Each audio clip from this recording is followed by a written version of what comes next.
हर कोई जन्म से ही किसी न किसी काम में चैंपियन होता है, बस पता चलने की देर होती है। देखिए 23 जून का जो करंट अफेयर है उसको हम डिस्कस करेंगे इस वीडियो में और इस वीडियो में कुल 11 करंट अफेयर के प्रश्नों पे हम चर्चा करेंगे।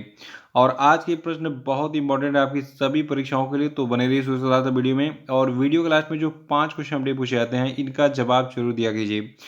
और देखिए जो लोग नए हैं वो चैनल को सब्सक्राइब जरूर कर लेंगे, साथ में बेल आइकन प्रेस करके वीडियो को लाइक और शेयर भी कर देंगे। तो चलिए शुरू करते हैं आज का वीडियो। देखिए आज का हमारा पहला प्रश्न है कि हाल ही में भारतीय जनता पार्टी ने किसको राष्ट्रपति चुनाव के लिए नामित किया है। देखिए राष्ट्रपति का चुनाव होने वाला है और बीजेपी ने द्रौपदी मुर्मू को अभी हाल ही में अपना राष्ट्रपति का उम्मीदवार बनाया है। और देखिए आपको बता दूं द्रौपदी मुर्मू ही अगली राष्ट्रपति होंगी कि भारतीय जनता पार्टी पूर्ण बहुमत में है, राज्यसभा लोकसभा दोनों में, और बहुत सारे राज्यों में इसकी सरकारें भी चल रही हैं। तो आइए आज हम जो है द्रौपदी मुर्मू के बारे में जानते हैं। देखिए द्रौपदी मुर्मू जो है अगर राष्ट्रपति पद का चुनाव की जाती हैं तो ये भारत की पहली आदिवासी राष्ट्रपति होंगी। तो ये पूरा एक इतिहास बनेगा भारत में। और देखिए द्रौपदी मुर्मू जो है इनका जन्म 20 जून 1958 को उड़ीसा के मयूरभंज जिले में हुआ था। और इन्होंने भारतीय जनता पार्टी के अनुसूचित जनजाति मोर्चा के उपाध्यक्ष के रूप में भी काम किया है। और ये जो है 18 मई 2015 से 12 जुलाई 2021 तक झारखंड की राज्यपाल भी रह चुकी हैं। और आपको बता दूं उड़ीसा से देश के राष्ट्रपति बनने वाली ये दूसरी शख्स भी होंगी।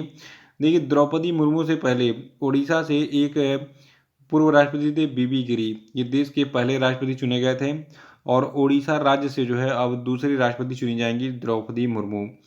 और आपको बता दें कि भारत में राष्ट्रपति चुनाव के लिए मतदान कब होगा, 18 जुलाई को।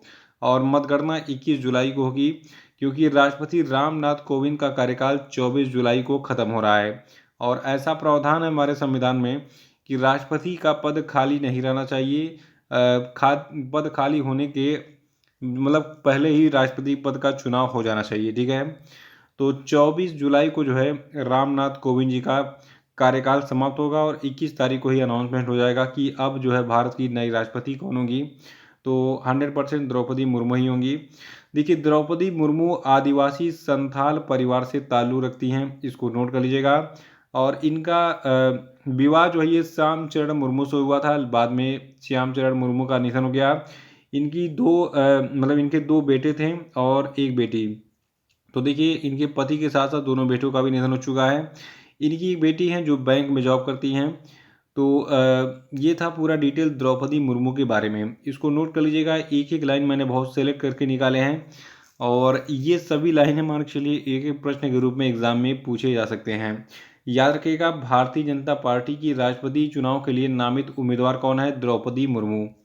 और अगला प्रश्न है कि किस राज्य ने भारतीय बधिर क्रिकेट संघ के द्वारा आयोजित पहली अंडर 19 T20 राष्ट्रीय क्रिकेट चैंपियनशिप का खिताब जीत लिया है।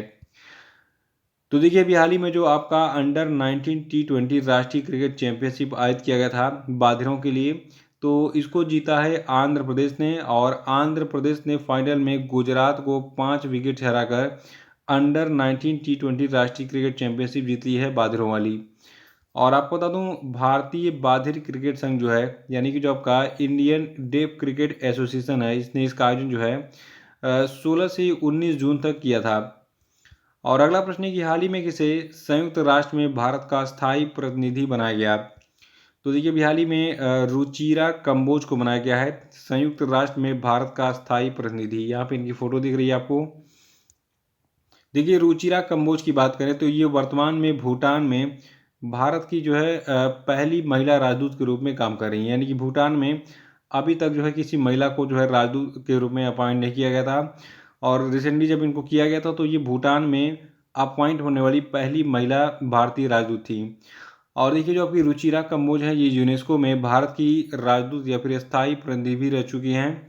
और ये 1987 बैच की IFS अधिकारी हैं और साल 2014 में संयुक्त राष्ट्र सुरक्षा परिषद के सुधार एवं विस्तार पर काम करने वाली G4 टीम का हिस्सा भी ये रह चुकी हैं। और चौथा प्रश्न है कि रक्षा मंत्रालय और गृह मंत्रालय ने अग्निवीरों के लिए 4 साल की सेवा के बाद कितने % नौकरियां आरक्षित करने की घोषणा की है। तो देखिए अग्निवीर को लेकर काफ़ी बवाल चल रहा है और इसी क्रम में जो है सरकार एक के बाद एक इसमें सुधार करते जा रही है। तो अब सरकार ने कहा है कि जितने भी अग्निवीर होंगे, अगर ये 4 साल की सेवा कंप्लीट कर लेते हैं तो उनको सरकारी नौकरियों में 10% आरक्षण मिलेगा। देखिए नागरिक उड्डयन मंत्रालय ने कहा है कि एयर ट्रैफिक सर्विसेज समेत अन्य क्षेत्र में अग्निवीर सेवाएं दे सकते हैं। और जो वित्त शहरी विकास और पेट्रोलियम मंत्रालय है, इसने भी कहा है कि अग्निवीरों को नौकरी पर रखने के लिए काम कर रहे हैं ये। और देखिए पांचवा प्रश्न है कि 99 रन पर स्टंप आउट होने वाले इतिहास में दूसरे क्रिकेटर कौन बन गए हैं।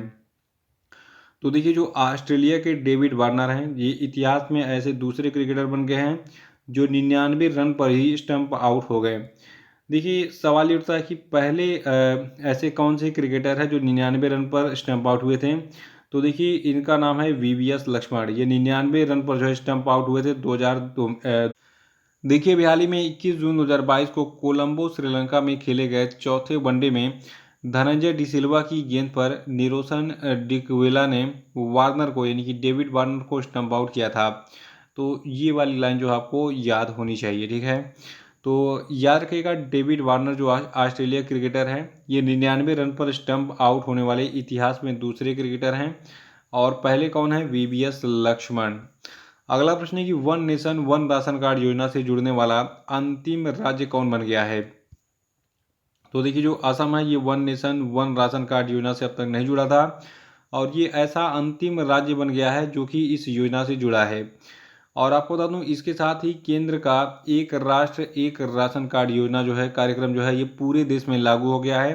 असम में लागू होने के साथ साथ देखिए असम जो है ये one nation one ration card लागू करने वाला 36वां राज्य या फिर केंद्र शासित प्रदेश बन गया है। देखिए जो one nation one ration card योजना है, याद रखेगा ये अगस्त 2019 में शुरू किया गया था पीएम मोदी के द्वारा। और one nation one ration card योजना क्या है, देखिए भारत के आप किसी भी राज्य के किसी भी ज़िले के शहर कस्बे गांव के निवासी हों, आप जो है अगर मान लीजिए उत्तर प्रदेश के गोरखपुर ज़िले के निवासी हैं और वर्तमान में आप मुंबई में काम करने गए हुए हैं, वहाँ पे रह रहे हैं, तो अगर आपके पास अगर राशन कार्ड मौजूद है तो आप इस गोरखपुर वाले राशन कार्ड से मुंबई के किसी भी राशन की सरकारी राशन की दुकान से राशन ले सकते हैं। यानी कि आपके पास राशन कार्ड है तो पूरे भारत में कहीं भी आप जो है राशन ले सकते हैं किसी भी कोटेदार के यहाँ जाकर। तो ये है one nation one ration card योजना जो कि 2019 में शुरू की गई थी। सातवां है कि हाल ही में किस देश की महिला कुश्ती टीम ने अंडर 17 एशियाई चैंपियनशिप जीती है। तो देखिए भारत की जो महिला कुश्ती टीम है इसने अभी हाल ही में अंडर 17 एशियाई चैंपियनशिप को जीत लिया है।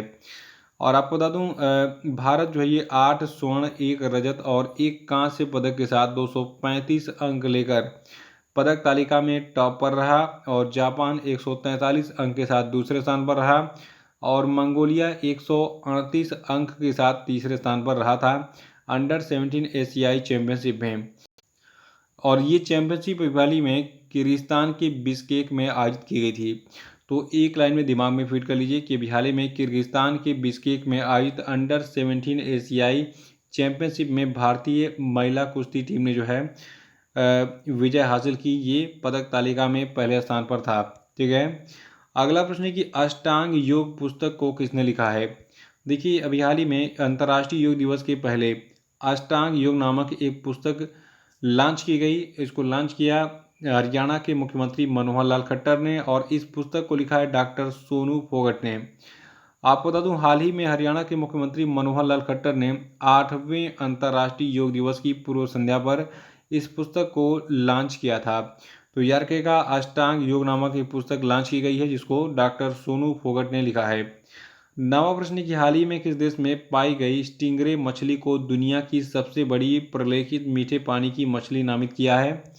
तो देखिए अभी हाल ही में जो कंबोडिया देश है, कंबोडिया में पाई गई जो स्टिंगरे मछली है इसको दुनिया की सबसे बड़ी प्रलेखित मीठे पानी की मछली नामित किया गया है।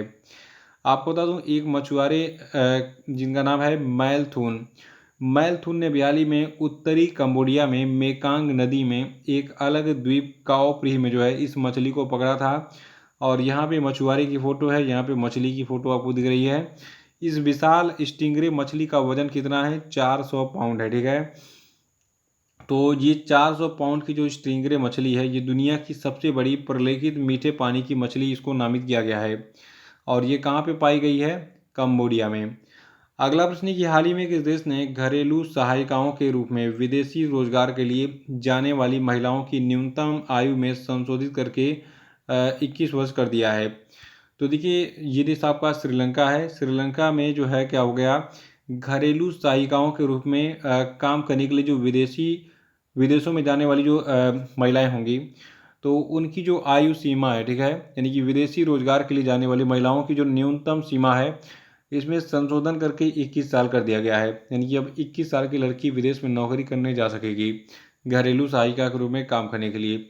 लेकिन एक कंडीशन रखा है श्रीलंका की सरकार ने। देखिए, श्रीलंका की सरकार ने कहा है कि सऊदी अरब के लिए जो न्यूनतम आयु की सीमा होगी ये 25 वर्ष होगी और मध्य पूर्व के अन्य देशों के लिए 23 वर्ष निर्धारित की गई है। यानी कि मिडिल ईस्ट एशिया में जितने भी देश हैं सऊदी अरब को छोड़कर, उन सभी में जो विदेशी रोजगार के लिए जाने वाली श्रीलंकन महिलाएं होंगी, उनकी न्यूनतम आयु सीमा 23 वर्ष होगी।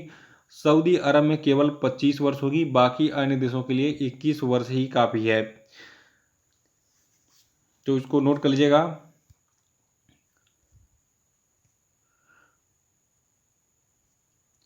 अगला प्रश्न है कि रेन 2021 की रीन्यूएबल 2022 ग्लोबल स्टेट रिपोर्ट के अनुसार 2021 में भारत अक्षय ऊर्जा प्रतिष्ठानों में किस स्थान पर था? तो देखिए, जो आपकी रेन 2021 की अभी हाल ही में रीन्यूएबल्स 2022 ग्लोबल स्टेट रिपोर्ट जारी की गई है, इसमें बताया गया कि 2021 में भारत अक्षय ऊर्जा प्रतिष्ठानों में तीसरे स्थान पर था।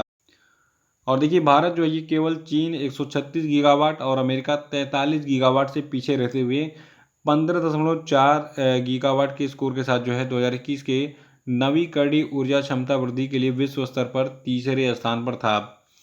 तो ये थे आपके आज के सभी महत्वपूर्ण प्रश्न। और अब हम बात करेंगे आज के सभी क्वेश्चन अपडेट पे। तो सभी लोग कमेंट बॉक्स में आंसर देंगे और जो लोग वीडियो को लाइक करना भूल गए हैं इसको लाइक कर दें, फिर आगे बढ़ते हैं। देखिए, पहला प्रश्न आपके लिए, कैनेडियन ग्रैंड प्रिक्स 2022 का खिताब किसने जीता है, बताइए। और दूसरा कि Gautam Adani the man who changed India नामक पुस्तक को किसने लिखा है, बताइए। और तीसरा कि हाल ही में किस वामपंथी नेता को कोलंबिया का राष्ट्रपति चुना गया है, बताइए।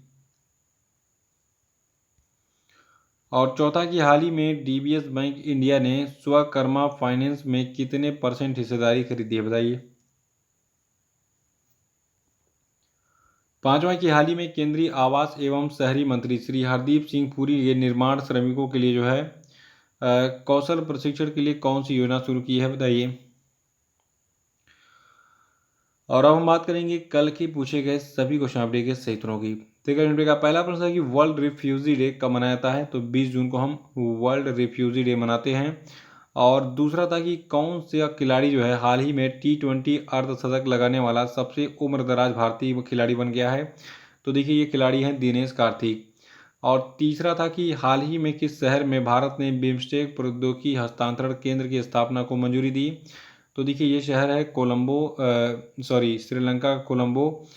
और चौथा था कि हाल ही में किस देश की तेज गेंदबाज कैथरीन ब्रंट ने टेस्ट क्रिकेट से संन्यास ले लिया है?